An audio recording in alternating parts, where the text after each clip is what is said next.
ভালো করে অফিসে যাওয়া লাগবে 9টা থেকে 5টা পর্যন্ত তোদের থাকা লাগবে। কি করেন আপনাদের ভাইরাল করতেছে, আমার রাঁধুনি সেই রান্না করতেছে।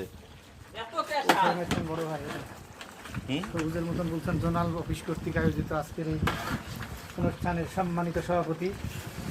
না, আমি রাঁধুনিক নিয়ে আসতেছি, রাঁধুনির রান্নাকে নিয়ে আসতেছি। রাঁধুনি কার্যক্রমের সম্মানিত উপদেষ্টা আমার শ্রদ্ধেয় বড় ভাই মুসাফর আহমেদ আপনাদের মাঝে উপস্থিত আছেন।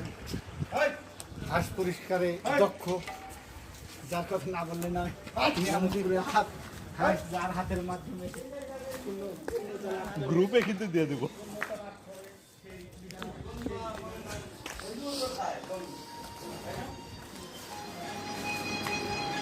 পাখি কেমন চলতেছে?